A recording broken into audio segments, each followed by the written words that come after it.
Hello ഡോക്ടറിലേക്ക് സ്വാഗതം. രക്തദാനത്തിൻ്റെ നൂതന സംവിധാനങ്ങളെക്കുറിച്ചാണ് ഹലോ ഡോക്ടർ ഇന്ന് സംസാരിക്കുന്നത്. ഇതിൻ്റെ മറ്റ് സംവിധാനങ്ങളെക്കുറിച്ചും കൂടുതൽ ഫെസിലിറ്റീസിനെക്കുറിച്ചും ഇന്ന് നമ്മളോട് സംസാരിക്കാൻ എത്തിയിട്ടുള്ളത് തിരുവനന്തപുരം ഗവൺമെൻറ് മെഡിക്കൽ കോളേജിലെ ട്രാൻസ്ഫ്യൂഷൻ മെഡിസിൻ വിഭാഗം അസിസ്റ്റൻറ്റ് പ്രൊഫസറായിട്ടുള്ള ഡോക്ടർ DT ദൃശ്യാണ്. ഡോക്ടർ, ഹലോ ഡോക്ടറിലേക്ക് സ്വാഗതം. ഡോക്ടർ, രക്തദാനവുമായി ബന്ധപ്പെട്ട് ഒരുപാട് നൂതന സംവിധാനങ്ങൾ ഇപ്പോൾ നിലനിൽക്കുന്നുണ്ട്. എന്തൊക്കെയാണ് ആ ഒരു സംവിധാനങ്ങൾ? ഏതെല്ലാം സാഹചര്യങ്ങളിലാണ് ഇവ ഉപയോഗിക്കുന്നത്? രക്തദാനവുമായിട്ട് ബന്ധപ്പെട്ട് പല നൂതന സാങ്കേതിക വിദ്യകളും വന്നിട്ടുണ്ട്. ഒന്ന് FRSS ടെക്നോളജിയാണ്. അതായത് രക്തത്തിൽ നിന്നും ആവശ്യമുള്ള ഘടകങ്ങൾ മാത്രം നമ്മൾ ഡോണറിൽ നിന്നോ രോഗിയിൽ നിന്നോ നമ്മൾ ശേഖരിക്കുന്ന ഒരു പ്രൊസീജിയറാണ്. അടുത്തതായി നമ്മുടെ എല്ലാ മേഖലകളിലും ടെക്നോളജിയുടെ അഡ്വാൻസ്മെൻറ്റ് വന്നതുപോലെ രക്തദാനത്തിലും നമ്മുടെ ബ്ലഡ് ടെസ്റ്റിങ്ങിലും നമ്മുടെ രക്തഗ്രൂപ്പ് നിർണയം, ക്രോസ് മാച്ചിങ്, TTD ടെസ്റ്റിംഗ്, രക്തത്തിലൂടെ പകരുന്ന ഇൻഫെക്ഷൻസിൻ്റെ ടെസ്റ്റിംഗ് എല്ലാം നമ്മളിപ്പോൾ വളരെ ടെക്നിക്കലി അഡ്വാൻസ്ഡ് ആയ മെഷീൻസും ഓട്ടോമേറ്റഡ് പ്ലാറ്റ്ഫോംസിലോട്ടും മാറിയിട്ടുണ്ട്.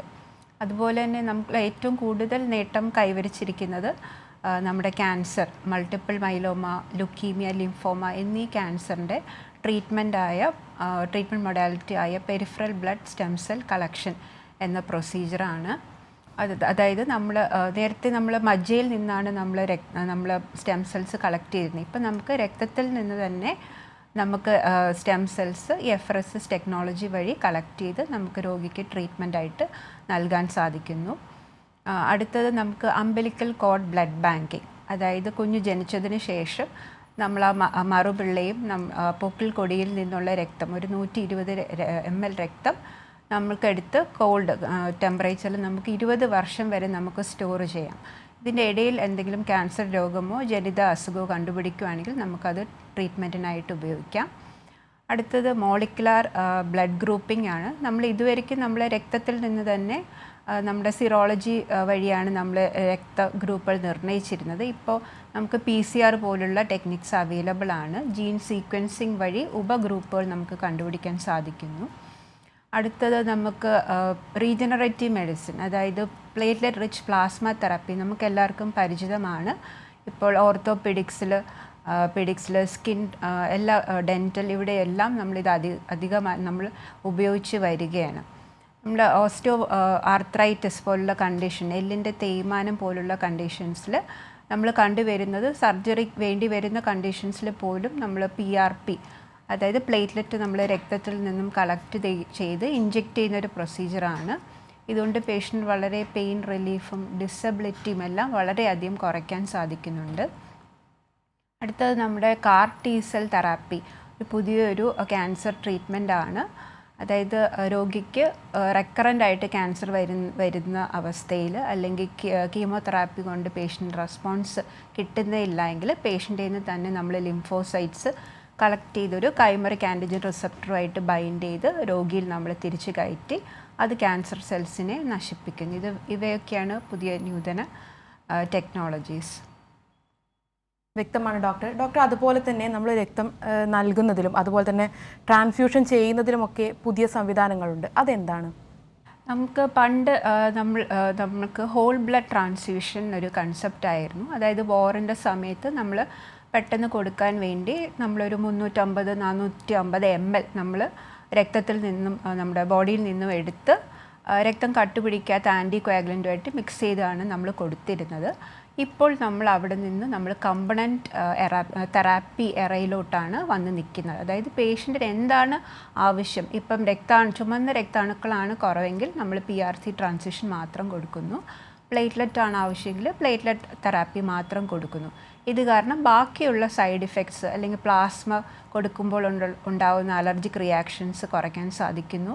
എല്ലാം ഫുൾ എഫക്റ്റീവായിട്ട് നമുക്ക് ഓരോ രക്തഘടകങ്ങളുടെയും ഹൈ കോൺസെൻട്രേറ്റഡ് ആയിട്ട് നമുക്ക് ട്രീറ്റ്മെൻറ്റ് കൊടുക്കാൻ നമുക്ക് സഹായിക്കുന്നു. ഇതിൻ്റെ ലേറ്റസ്റ്റ് ഒരു മൊഡാലിറ്റിയാണ് നമ്മുടെ FRSS ടെക്നോളജി. ഡോക്ടർ, വ്യക്തമാണ്. അതുപോലെ തന്നെ ഒരു പ്രധാനപ്പെട്ട ഒരു സംവിധാനമാണ് ഇതുമായിട്ട് ബന്ധപ്പെട്ടിട്ട് FRSS എന്ന് പറയുന്നത്. എന്താണ് ഈ ഒരു സംവിധാനം? ഇതിൻ്റെ അഡ്വാൻറ്റേജ് അതെന്തൊക്കെയാണ്? എഫറസസ് എന്നാൽ ഇതൊരു ഗ്രീക്ക് വേർഡിൽ നിന്ന് ഡിറൈവ് ചെയ്തതാണ്. എന്നാൽ വെച്ചാൽ ടു റിമൂവ്, അതായത് നീക്കം ചെയ്യുക. നമ്മുടെ രക്തത്തിൽ നിന്നും ഡോണറിൻ്റെ 2 ടൈപ്പ് ഉണ്ട്. ഡോണർ എഫറസസും ഉണ്ട്, തെറാപ്യൂട്ടിക് എഫറസസും ഉണ്ട്. അപ്പോൾ ഡോണറിൽ നിന്നും എന്താണ് നമുക്ക് ആവശ്യം, നമ്മളിപ്പോൾ ചുമന്ന രക്തമാണെങ്കിൽ എറിത്രോസൈറ്റോഫെറസിസ്, പ്ലാസ്മ ആണെങ്കിൽ പ്ലാസ്മഫെറസിസ് നമ്മുടെ കോവിഡ് സമയത്ത് നമ്മൾ കളക്ട് ചെയ്തിരുന്നു. അതുപോലെ തന്നെ പ്ലേറ്റ്ലെറ്റ് ആണെങ്കിൽ പ്ലേറ്റ്ലെറ്റ് ഫെറസിസ്. ഇത് നമ്മുടെ പേഷ്യൻ്റ് ഡോണറിൻ്റെ കയ്യിൽ നിന്ന് നമ്മൾ കളക്ട് ചെയ്യുന്നു. ഒരു കിറ്റ് വഴി മെഷീനുമായിട്ട് കണക്റ്റഡ് ആണ്.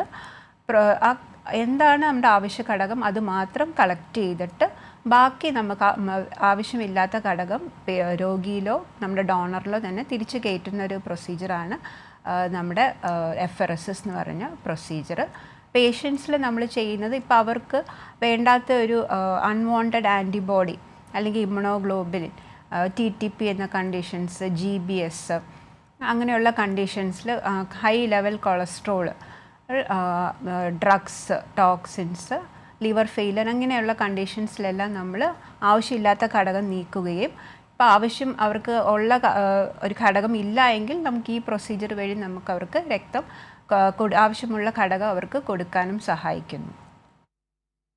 വ്യക്തമാണ് ഡോക്ടർ. അതുപോലെ തന്നെ ഈ എഫറസൈസ് അതുപോലെ തന്നെ സാധാരണ ഒരു രക്തദാനം, അത് രണ്ടും തമ്മിലുള്ള വ്യത്യാസം അതെന്താണ്?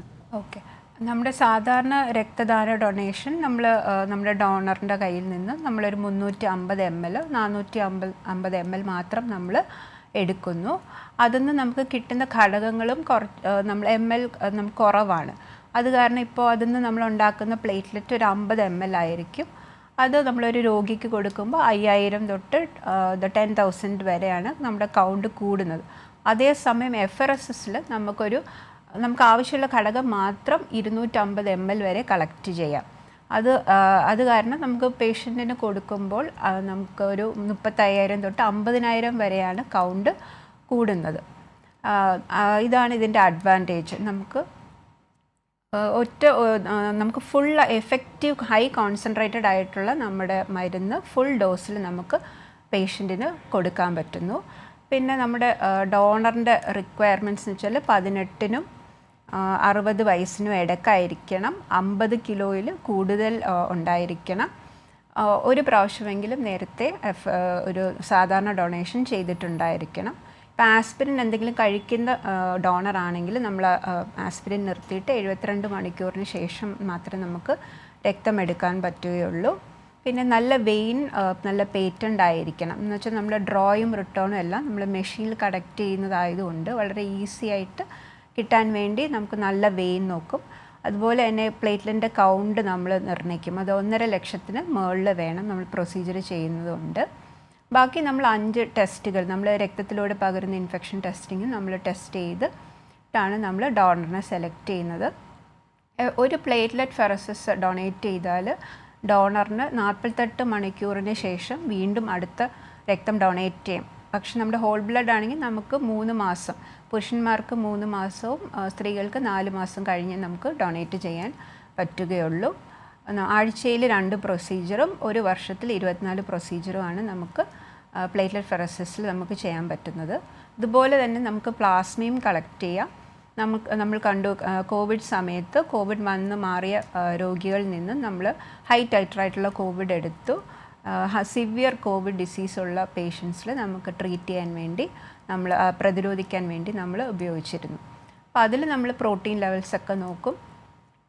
പിന്നെ എല്ലാ 4 ആഴ്ചയും കൂടുമ്പോഴാണ് ഡൊണേറ്റ് ചെയ്യുന്നതെങ്കിൽ ഇമ്മ്യൂണോഗ്ലോബുലിൻ ലെവൽസ് എല്ലാം നമ്മൾ നോക്കി നോർമലാണോ ചെക്ക് ചെയ്തിട്ടാണ് ഡൊണേറ്റ് ചെയ്യുന്നത്.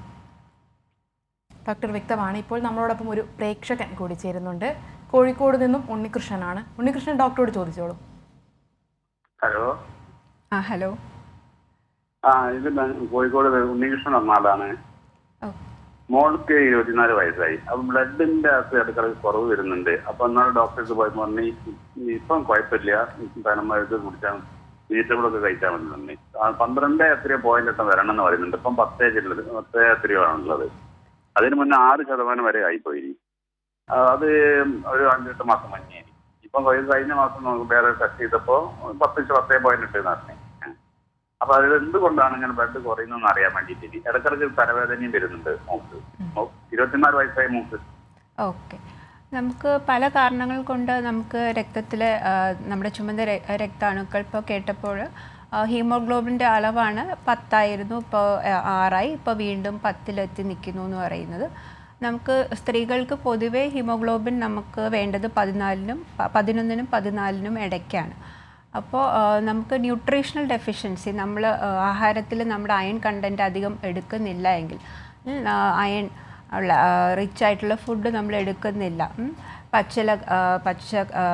പച്ചക്കറികൾ, അതുപോലെ തന്നെ മുട്ടയുടെ മഞ്ഞ, ലിവർ അതിലൊക്കെയാണ് കൂടുതലും അയൺ കണ്ടൻറ്റ് ഉള്ളത്. അതെടുക്കുമ്പോൾ നമുക്ക് അയൺ കൂടും. അതുപോലെ തന്നെ ഇപ്പോൾ ട്രീറ്റ്മെൻറ്റ് നമുക്കൊരു അയണിൻ്റെ ടാബ്ലറ്റ് നമുക്ക് രണ്ടെണ്ണം വെച്ച് നമുക്ക് രാവിലെയും രാത്രിയും കഴിച്ചാൽ തന്നെ നമുക്ക് നമ്മുടെ അയണിൻ്റെ ലെവല് കൂടും. പിന്നെ നമുക്കിപ്പോൾ 24 വയസ്സൊക്കെ ആയതുകൊണ്ട് ഇത് പേടിക്കാനൊന്നും ഇല്ല എന്നാണ് തോന്നുന്നത്. ബ്ലഡ് ടെസ്റ്റ് നമ്മൾ സിറം ഫെറിറ്റിൻ ലെവൽസും TIBC ഒക്കെ നമുക്ക് നോക്കണം.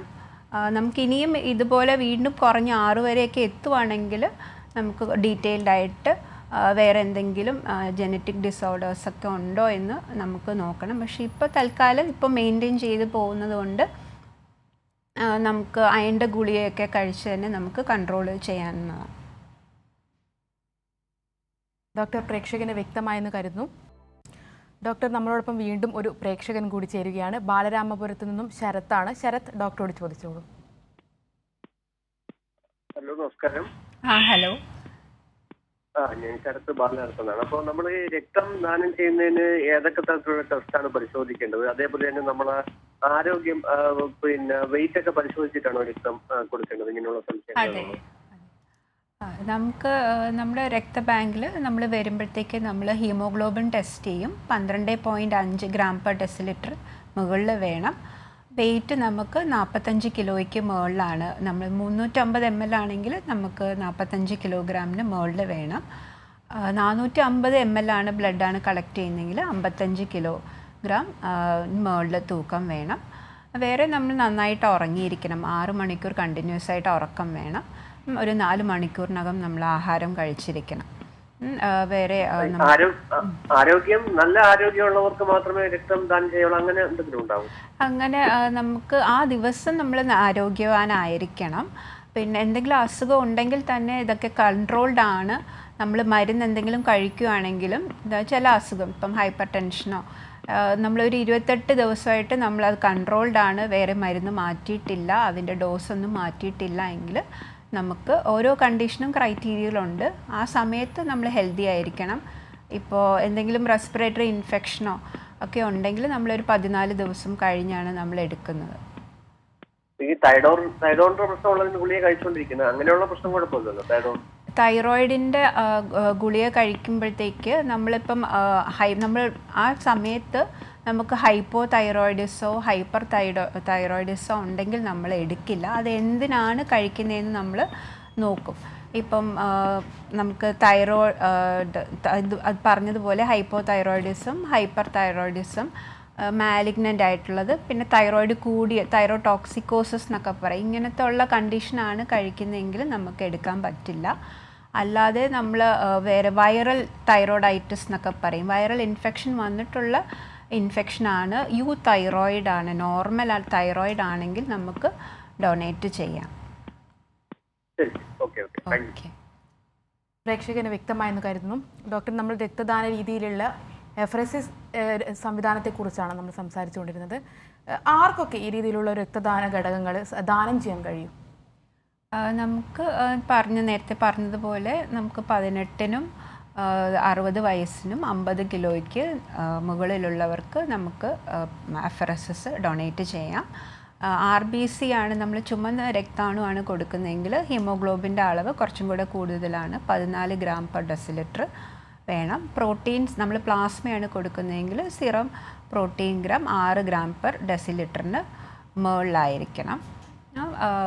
ഹെൽത്തി ആയിട്ടുള്ള നമ്മുടെ സാധാ ഡൊണേഷൻ്റെ എല്ലാ ക്രൈറ്റീരിയകളും തന്നെയാണ് നമ്മൾ എഫറസിസ് ഡൊണേഷന് നമ്മൾ നോക്കുന്നത്. നല്ലൊരു വെയിൻ ഉണ്ടായിരിക്കണം, കൗണ്ട് 1.5 ലക്ഷത്തിന് മുകളിലായിരിക്കണം. ഡോക്ടർ, അതുപോലെ തന്നെ ഈ ഒരു ഡോണറിന്, നമ്മളിപ്പോൾ രക്തം ദാനം ചെയ്യുന്ന ഡോണറിന് ഏതെങ്കിലും തരത്തിലുള്ള ഒരു പാർശ്വഫലം ഈ ഒരു രീതി കൊണ്ട് ഉണ്ടാവുന്നുണ്ടോ? പ്രോസസ്സ് നമുക്കറിയാം, നമ്മളൊരു മെഷീനിൽ കണക്ട് ചെയ്താണ് പ്രൊസീജിയർ നമ്മൾ ചെയ്യുന്നത്. എന്നിരുന്നാലും നമ്മുടെ സാധാരണ ഡൊണേഷനെക്കാട്ടിലും സൈഡ് ഇഫക്റ്റ് ഇതിന് കുറവാണ്. സാധാരണ ഡൊണേഷനിൽ നമ്മൾ 350 ml നമ്മൾ എടുത്ത് മാറ്റുകയാണ്. അപ്പോൾ നമ്മൾ കടന്നിട്ട് പെട്ടെന്ന് എഴുന്നേൽക്കുമ്പോഴത്തേക്ക് ചില ആൾക്കാരിൽ ബോധക്ഷയം പോലെ വരാം, അത് പെട്ടെന്ന് തന്നെ മാറുകയും ചെയ്യും. പക്ഷേ FRSSൽ നമ്മൾ ആ ഒരു 200-250 ml മാത്രമാണ് നമ്മൾ പ്രൊസീജിയറിൽ എടുക്കുന്നത്. അതുപോലെ തന്നെ തിരിച്ച് രക്തം കയറുന്നത് കാരണം നമുക്ക് ഈ ബോധക്ഷയം പോലത്തെ ഒക്കെ നമുക്ക് ഉണ്ടാവാറില്ല. നമുക്ക് ഇതിൽ വരുന്ന സൈഡ് ഇഫക്റ്റ് എന്ന് പറയുന്നത്, നമ്മുടെ തിരിച്ച് കയറുന്ന രക്തത്തിൽ സിട്രേറ്റ് ഉണ്ട്, ആസിഡ് സിട്രേറ്റ് ഡെക്സ്ട്രോസ്, നമ്മൾ രക്തം കട്ടി പിടിക്കാതിരിക്കേണ്ട മരുന്നുണ്ട്. അപ്പോൾ അത് കയറുമ്പോഴത്തേക്ക് അത് നമ്മുടെ ബോഡിയിലെ കാൽഷ്യമായിട്ട് കമ്പൈൻ ചെയ്തിട്ട് കാൽഷ്യത്തിൻ്റെ അളവ് കുറയ്ക്കും. അപ്പോൾ ചെറുതായിട്ട് ചുണ്ടിൽ തരിപ്പ് മരവിപ്പ് പോലെയൊക്കെ അനുഭവപ്പെടും. അതുകൊണ്ട് നമ്മൾ ഓൾറെഡി 2 ഗുളിക കാൽഷ്യം കൊടുത്തിട്ടാണ് നമ്മൾ പ്രൊസീജിയർ ചെയ്യുന്നത്. അതുകൊണ്ട് ഇത് മിനിമലാണ്, അങ്ങനെ നമുക്ക് റെയറായിട്ടേ കണ്ടുവരാറുള്ളൂ. ബാക്കി എല്ലാ സൈഡ് ഇഫക്റ്റും സാധാ ഒരു ഡൊണേഷന് വരുന്നത് പോലെ മാത്രമേ ഉള്ളൂ. ചിലപ്പോൾ റെയറായിട്ടും ചെറിയ തടിപ്പോ വേദനയോ ഇഞ്ചറീസൊക്കെ റെയറായിട്ടുള്ള ഇത് മാത്രമേ ഉള്ളൂ. വ്യക്തമാണ് ഡോക്ടർ. ഈ ഒരു സംവിധാനം ആർക്കൊക്കെ സ്വീകരിക്കാൻ സാധിക്കും? നമുക്ക് എല്ലാ ഹെമറ്റോളജിക്കൽ ഡിസോർഡേഴ്സിലും, അതായത് ബ്ലഡിൻ്റെ ഡിസോർഡേഴ്സിൽ പ്ലേറ്റ്ലെറ്റ് അവർക്ക് കൗണ്ട് നോർമലാണ്, പക്ഷെ അവരുടെ ഫങ്ഷൻ ചെയ്യുന്നില്ല, അങ്ങനത്തെ കണ്ടീഷൻസിൽ നമുക്ക്, അതുപോലെ തന്നെ ക്യാൻസർ രോഗികൾക്ക് അവർക്ക് ഈ മജ്ജയൊക്കെ അതിൽ നശിക്കുന്ന കണ്ടീഷൻസ് ഉണ്ടാവും ആ സമയത്ത്. പിന്നെ കീമോതെറാപ്പി, റേഡിയോ തെറാപ്പി എടുക്കുന്നതിൻ്റെ ഒപ്പം തന്നെ അതിൻ്റെ മരുന്നുകളുടെ സൈഡ് ഇഫക്റ്റായിട്ടും മജ്ജയിൽ ഇമ്മ്യൂണോ സപ്രഷൻ ഉണ്ടാവും ആ സമയത്ത്. ഈ ക്യാൻസർ പേഷ്യൻസ് തന്നെ നമ്മൾ ട്രാൻസ്പ്ലാന്റിന് പോകുമ്പോൾ അവർക്ക് ഈ FRSS ഘടകങ്ങൾ മാത്രമേ സ്വീകരിക്കാൻ പറ്റുള്ളൂ, പ്ലേറ്റ്ലെറ്റ്. കാരണം നമ്മളിപ്പം FRSS ആകുമ്പോഴത്തേക്ക് ഒരാളുടെ കയ്യിൽ നിന്ന് നമ്മൾ ഒരു 5 ആൾക്കാരുടെ കയ്യിൽ നിന്നും എടുക്കുന്നതിന് ഇക്വലൻ്റ് ആയിട്ടുള്ളൊരു ക്വാണ്ടിറ്റിയാണ് നമ്മൾ എടുക്കുന്നത്, കോൺസെൻട്രേറ്റഡ് പ്രോഡക്റ്റാണ്. അത് കാരണം അവർക്ക് നമുക്ക് റിജക്ഷൻ, ഇവർ ട്രാൻസ്പ്ലാന്റിന് പോകുമ്പോൾ റിജക്ഷൻ സാധ്യത കുറയ്ക്കാൻ വേണ്ടി നമ്മൾ FRSS പ്രോഡക്റ്റാണ് കൊടുക്കുന്നത്. അതുപോലെ തന്നെ നമ്മൾ തെറാപ്യൂട്ടിക് FRSSൽ നമുക്ക് TTP അതുപോലുള്ള കണ്ടീഷൻസിലെല്ലാം നമ്മൾ ഇത് ചെയ്യുന്നുണ്ട്. കൺവാലസൻറ്റ് പ്ലാസ്മ, നമ്മൾ കോവിഡ് നേരത്തെ പറഞ്ഞതുപോലെ സിവിയർ കോവിഡ് സമയത്ത് കോവിഡ് വന്നു പോയ ആൾക്കാരുടെ രക്തം എടുത്ത് നമ്മൾ പ്ലാസ്മ നമ്മൾ കോവിഡ് രോഗം പ്രതിരോധിക്കാൻ നൽകിയിരുന്നു. സ്റ്റെം സെൽ കളക്ഷൻ, ഇപ്പോൾ ക്യാൻസറിൻ്റെ നൂതന ട്രീറ്റ്മെൻറ്റായ സ്റ്റെം സെൽ കളക്ഷനും നമ്മൾ ഈ FRSS ടെക്നോളജി വഴിയാണ് നമ്മൾ ചെയ്യുന്നത്. വ്യക്തമാണ് ഡോക്ടർ. അതുപോലെ തന്നെ ഈ പ്രായമായവരിൽ സാധാരണയായി കണ്ടുവരുന്ന ഒരു കാര്യമാണ് പ്ലേറ്റ്ലെറ്റുകൾ കുറയുന്ന ഒരു സാഹചര്യം. അത്തരം സാഹചര്യങ്ങളിൽ അവർക്ക് നൽകുന്ന ഒരു ചികിത്സാ രീതി അതെന്താണ്? നമുക്ക് എന്താണ്, പ്രായമായവരിൽ പൊതുവെ പ്ലേറ്റ്ലെറ്റുകൾ കുറയുന്നൊരു സാഹചര്യം ഉണ്ടാവാറുണ്ട്. അപ്പോൾ അവർക്ക് നൽകുന്നൊരു ചികിത്സാ രീതി അതെന്താണ്? പ്ലേറ്റ്ലെറ്റ് നമ്മൾ കുറയും, നമുക്ക് ആദ്യം കാരണം നമ്മൾ അന്വേഷിക്കണം. കാരണം അനുസരിച്ചാണ് നമ്മൾ പ്രായമാകുമ്പോഴത്തേക്ക് നമ്മൾ ഓരോ ടെസ്റ്റ് ചെയ്തിട്ട് അതിൻ്റെ ഡയഗ്നോസിസിൽ എത്തണം. നമ്മൾ പ്ലേറ്റ്ലെറ്റ് തെറാപ്പി തന്നെയാണ്, നമ്മൾ പ്ലേറ്റ്ലെറ്റ് ട്രാൻസ്ഫ്യൂഷൻ, ഒന്നുകിൽ നമുക്ക് ഹോൾ ബ്ലഡിൽ നിന്ന് ഡിറൈവ് ചെയ്ത് സാധാരണ ഡൊണേഷനിൽ ഡിറൈവ് ചെയ്യുന്ന പ്ലേറ്റ്ലെറ്റ് നമുക്ക് കൊടുക്കാം. അല്ല എങ്കിൽ നമുക്ക് പ്ലേറ്റ്ലെറ്റ് FRSS ഡൊണേഷൻ വഴി നമുക്ക് 50,000 വരെ കൗണ്ട് നമുക്ക് കൂട്ടാൻ സാധിക്കും. വ്യക്തമാണ് ഡോക്ടർ. അതുപോലെ തന്നെ ഇപ്പോൾ നമ്മുടെ ബ്ലഡിലുള്ള പല ഘടകങ്ങളും കുറയുന്നതായിട്ടുള്ളൊരു സാഹചര്യം നിലവിലുണ്ട്, ഡെങ്കി പോലുള്ള രോഗങ്ങൾ ബാധിക്കുന്നതുമായി ബന്ധപ്പെട്ട്. അപ്പോൾ ഇത്തരം സാഹചര്യങ്ങളിലുള്ള നൂതന സാങ്കേതികങ്ങൾ അത് എത്രത്തോളമാണ്? അതെ, അത് നേരത്തെ പറഞ്ഞതുപോലെ ആണ്. നമുക്കിപ്പം 5 ആൾക്കാരുടെ നമുക്കൊരു പേഷ്യൻറ്റിനൊരു ഡോസ് നമ്മൾക്ക് കൊടുക്കണമെങ്കിൽ, നമുക്കിപ്പോൾ സാധാരണ ഡൊണേഷൻ ആണെങ്കിൽ അവരുടെ 50 ml പ്ലേറ്റ്ലെറ്റാണ് നമുക്ക് കിട്ടുന്നത്. അതൊരു 5,000 തൊട്ട് 15,000 വരെ കൗണ്ട് മാത്രമാണ് കൂട്ടുന്നത്. പക്ഷെ നമുക്കൊരു പ്ലേറ്റ്ലെറ്റ് എഫറസിന് തന്നെ നമുക്ക് 50,000 വരെ കൗണ്ട് ഒറ്റയടിക്ക് തന്നെ നമുക്ക് കൂട്ടാൻ സാധിക്കും. അത് ഡെങ്കി പോലുള്ള കണ്ടീഷൻ നമുക്കറിയാം, ഇപ്പം നമ്മുടെ നാടിൻ്റെ ഒരു വലിയൊരു വിപത്താണ്. അത് ഡെങ്കി പോലുള്ള ഇൻഫെക്ഷൻസ് വരുമ്പോൾ നമ്മൾ വളരെ ജാഗ്രതയോടെ മോണിറ്റർ ചെയ്യണം. അതെപ്പോൾ വേണമെങ്കിലും ലൈഫ് ത്രെറ്റനിങ് ഡെത്തിലോട്ട് പോകേണ്ട സാധ്യത ഉള്ളൊരു കണ്ടീഷനാണ്. അപ്പോൾ നമ്മൾ ഡെയിലി നമ്മൾ പ്ലേറ്റ്ലെറ്റ് കൗണ്ട് മോണിറ്റർ ചെയ്യുകയും നമ്മൾ പ്ലേറ്റ്ലെറ്റ് ഫെറസിസ് പോലുള്ള പ്രോഡക്റ്റ് കൊടുക്കുമ്പോൾ നമുക്ക് 50,000-ന് മുകളിൽ നമുക്ക് കൗണ്ട് മെയിൻറ്റെയിൻ ചെയ്യാൻ സാധിക്കും. വ്യക്തമാണ് ഡോക്ടർ. അതുപോലെ തന്നെ കൂടുന്ന സാഹചര്യങ്ങൾ ഉണ്ടാകുന്നത്, കുറയുന്ന സാഹചര്യങ്ങൾ ഉണ്ടാകുന്നത് പോലെ തന്നെ കൂടുന്ന സാഹചര്യങ്ങൾ, നമ്മുടെ ബ്ലഡിൽ മറ്റ് ഘടകങ്ങൾ കൂടുന്ന സാഹചര്യങ്ങളും ഉണ്ടാവും. ഈ ഒരു സമയത്ത് ഉപയോഗിക്കുന്ന സംവിധാനങ്ങൾ അത് ഏതൊക്കെയാണ്? നമ്മൾ വിളിക്കുന്ന എറിത്രോസൈറ്റോഫെറസിസ്, അതായത് ചിലപ്പോൾ സെക്കൻഡറി പോളിസൈത്തീമിയ വീറ എന്ന് പറയും. നമ്മുടെ ക്യാൻസർ പോലുള്ള അസുഖം അല്ലാതെ നമ്മുടെ സ്മോക്കിംഗ് കാരണമോ ഹൈ ഓൾട്ടിറ്റ്യൂഡ്, നമ്മുടെ മൗണ്ടൻ റീജിയൻസിലൊക്കെ ജീവിക്കുന്നവർക്ക് ഹീമോഗ്ലോബിൻ്റെ അളവ് കൂടും, നോർമലിനെക്കാട്ടിലും കൂടുന്ന കണ്ടീഷൻസിൽ അവരുടെ നിന്ന് നമുക്ക് എടുത്ത് മാറ്റാൻ സാധിക്കും.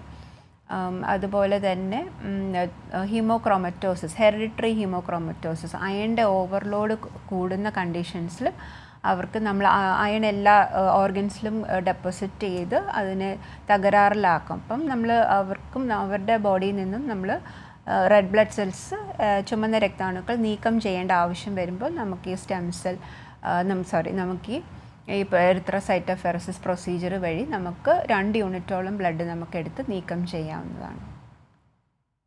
വ്യക്തമാണ് ഡോക്ടർ. നമ്മളോടൊപ്പം ഇപ്പോൾ ഒരു പ്രേക്ഷകൻ കൂടി ചേരുന്നുണ്ട്. മഞ്ചേരിയിൽ നിന്നും സുരേഷാണ്. സുരേഷ്, ഡോക്ടറോട് ചോദിച്ചോളൂ. ഹലോ. സാറേ, ഞാൻ ഇപ്പം അടുത്ത് ഒരു ടെസ്റ്റ് ചെയ്തു നോക്കി. അപ്പം ടെസ്റ്റിൽ ഹീമോഗ്ലോബിന്റെ അളവ് കൂടുതലാണെന്നാ പറഞ്ഞത്. അപ്പൊ നമുക്ക് പരിശോധിച്ചവന്ന് പറഞ്ഞു ഇത് ബ്ലഡ് എടുത്ത് കുറച്ച് കളയണം എന്ന് പറഞ്ഞു. ഓക്കെ. അപ്പൊ നമുക്ക് ആ കൊടുക്കുന്ന ബ്ലഡ്, കളയുന്ന ബ്ലഡ് എന്ന് പറഞ്ഞാൽ നമുക്ക് അങ്ങനെ വേറെ അധികം കൊടുക്കാൻ പറ്റുമോ? നമുക്ക് ആദ്യം അതിൻ്റെ കാരണം അറിയണം. ഇപ്പം നമുക്ക് കാരണത്തിൽ നമുക്ക് പ്രശ്നമില്ലാത്തതാണെങ്കിൽ നമുക്ക് നമ്മളെടുത്ത് കളയും. പക്ഷെ നമ്മൾ രോഗിക്ക് നമുക്ക് ആ ബ്ലഡ് നമ്മൾ കൊടുക്കാറില്ല. ആകെ നമുക്ക് പറ്റുന്ന ഒരു കണ്ടീഷൻ ഹെറിഡിറ്ററി ഹീമോക്രോമറ്റോസിസ് എന്ന് പറഞ്ഞൊരു കണ്ടീഷനിൽ മാത്രമാണ് അത് ലേബൽ ചെയ്ത് നമ്മൾ അങ്ങനെ തന്നെ വെച്ച്, അതൊക്കെ ഫോറിൻ ഗൈഡ് ലൈൻസ് ആണ്, WHO ഗൈഡ് ലൈൻസിലൊക്കെയാണ് അങ്ങനെ കൊടുത്തിരിക്കുന്നത്. നമുക്ക് വേറൊരു രോഗിക്ക് കൊടുക്കാൻ പറ്റുന്ന കണ്ടീഷൻ ഹെറിഡിറ്ററി ഹീമോക്രോമറ്റോസിസ് ആണ്. നമ്മുടെ ഇത് പോളിസൈത്തീമിയ എന്ന് പറയുന്ന കണ്ടീഷനാണ്. അതിൽ 2 തരം ഉണ്ട്, പ്രൈമറി ഉണ്ട്, സെക്കൻഡറി ഉണ്ട്. പ്രൈമറി ഒക്കെ ആണെങ്കിൽ അത് നമുക്ക് വേറൊരു രോഗിക്ക് കൊടുക്കാൻ പാടില്ല എന്നാണ്. ആദ്യം നമുക്ക് അതിൻ്റെ ജീൻ സ്റ്റഡിയൊക്കെ നമ്മൾ വെച്ചിട്ട് അത് പ്രൈമറി ആണോ സെക്കൻഡറി ആണോ എന്ന് നിർണ്ണയിക്കണം.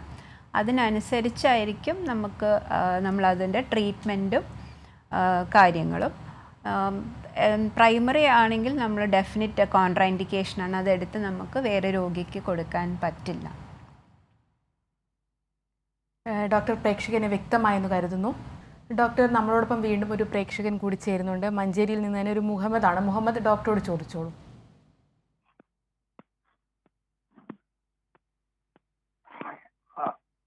Hello. Hello. Doctor, good evening. Good evening Muhammad. എനിക്ക് പറയാനുള്ളത് മാഡം, പിന്നെ സാധാരണ ആൾക്കാർ പറഞ്ഞേക്കാം കൗണ്ട് കമ്മിയാണ്, അതാണ് കൗണ്ട് കമ്മിയാണ് എന്നുള്ളൊരു ആഗ്രഹം പറയും. അപ്പൊ അസുഖം എന്താണെന്ന് വെക്കുമ്പോ കൗണ്ട് കമ്മി എന്ന് പറയുന്നതുണ്ട്. അപ്പൊ ഈ ഒരു പ്രായമായ ആൾക്ക് എത്ര കൗണ്ട് ശതമാനം വേണം, എത്ര വേണ്ട, ഏതെല്ലാം കാരണം കൊണ്ടാണ് കമ്മിയാവുന്നത് എന്നുള്ളതൊന്ന് വിവരിച്ചു തന്നാൽ വളരെ ഉപകാരപ്രദമാണ് ഇപ്പോൾ ചെയ്യുന്നത്. നമുക്ക് പ്രായമായാലും നമുക്കിപ്പോൾ ഹീമോഗ്ലോബിൻ്റെ അളവ് നമുക്ക് പെണ്ണുങ്ങൾക്കും ആണുങ്ങൾക്കും വ്യത്യാസമാണ്. പെണ്ണുങ്ങൾക്കാണെങ്കിൽ, സ്ത്രീകൾക്കാണെങ്കിൽ 11-നും 14-നും, പുരുഷന്മാർക്ക് നമുക്ക് ഒരു 13-നും 17-നും ഇടയ്ക്ക് വേണം. അതിൽ താഴെ നമുക്കിപ്പം ഒരു 8-ന് താഴെയൊക്കെ പോകുമ്പോഴാണ് നമ്മൾ രക്തം ട്രാൻസ്ഫ്യൂഷനൊക്കെ നമ്മൾ ചെയ്യുന്നത്. അതിന് ഇപ്പോൾ 10 ആകുമ്പോഴത്തേക്കും നമുക്ക് ഗുളിക കൊണ്ടൊക്കെ ഗുളിക കഴിച്ചുകൊണ്ട് തന്നെ നമുക്ക് രക്തത്തിൻ്റെ അളവ് കൂട്ടാൻ സാധിക്കും. പിന്നെ പ്ലേറ്റ്ലെറ്റ് കൗണ്ട് എല്ലാവർക്കും 1.5 ലക്ഷവും 4 ലക്ഷത്തിൻ്റെയും ഇടയ്ക്കാണ്. പ്ലേറ്റ്ലെറ്റ് കൗണ്ട് നമുക്കൊരു 10,000 വരെ കുറഞ്ഞാലും നമ്മൾ വെയിറ്റ് ചെയ്യും. ബ്ലീഡിങ് പക്ഷേ എന്തെങ്കിലും അതിൻ്റെ ബ്ലീഡിങ്ങിൻ്റെ സൈൻ ഉണ്ടെങ്കിൽ, അതായത് നമ്മുടെ സ്കിന്നിൽ ചുമന്ന പാടുകൾ, മോണയിൽ നിന്ന് ബ്ലീഡിംഗ് ഒക്കെ ഉണ്ടെങ്കിൽ നമുക്ക് കൗണ്ട് നോക്കിയിട്ട് നമ്മൾക്ക് ട്രാൻസ്ഫ്യൂഷൻ ആവശ്യമാണ്, പ്ലേറ്റ്ലെറ്റിൻ്റെ ഘടകം കയറ്റേണ്ട ആവശ്യമാണ്. ഇല്ലാത്ത പക്ഷം നമ്മൾ 10,000 വരെ നമ്മൾ വെയിറ്റ് ചെയ്യും. അതിൻ്റെ താഴെ പോവുകയാണെങ്കിൽ മാത്രമാണ് നമ്മൾ പ്ലേറ്റ്ലെറ്റ് ട്രാൻസ്ഫ്യൂഷൻ ചെയ്യുന്നത്. നമ്മളതിൻ്റെ കാരണവും നമുക്ക് ഹെമറ്റോളജിസ്റ്റ് ഡോക്ടേഴ്സിനെ കാണിച്ച് നമ്മൾ അതിൻ്റെ കാരണം ചിലപ്പോൾ മജ്ജയുടെ സ്റ്റഡിയും ബ്ലഡിൽ തന്നെ പല സ്റ്റഡിയും ചെയ്ത് അതിൻ്റെയൊക്കെ പരിശോധിക്കുമ്പോഴേ എന്തുകൊണ്ടാണ് കാരണം എന്ന് കണ്ടുപിടിക്കാൻ പറ്റുള്ളൂ. നമ്മുടെ പ്രായമായി വരുന്നത് നമുക്ക് ന്യൂട്രീഷൻ കൊണ്ട് തന്നെ, നമ്മുടെ ഡയറ്റ് കൊണ്ട് തന്നെ നമുക്ക് അതൊക്കെ കറക്റ്റ് ചെയ്യാൻ സാധിക്കുന്നതാണ്. ഡോക്ടർ പ്രേക്ഷകന് വ്യക്തമായെന്ന് കരുതുന്നു. രക്തദാന രീതികളെക്കുറിച്ചും നൂതന സംവിധാനങ്ങളെക്കുറിച്ചുമാണ് ഇന്ന് ഹലോ ഡോക്ടർ ചർച്ച ചെയ്തത്. ഇന്ന് നമ്മളോടൊപ്പം സംസാരിക്കാൻ എത്തിയിരുന്നത് തിരുവനന്തപുരം ഗവൺമെൻറ് മെഡിക്കൽ കോളേജിലെ ട്രാൻസ്ഫ്യൂഷൻ മെഡിസിൻ വിഭാഗം അസിസ്റ്റന്റ് പ്രൊഫസറായിട്ടുള്ള ഡോക്ടർ ഋഷിയാണ്. ഡോക്ടർ നന്ദി. ഹലോ ഡോക്ടറിൻ്റെ ഇന്നത്തെ സമയം ഇവിടെ അവസാനിക്കുകയാണ്. നന്ദി.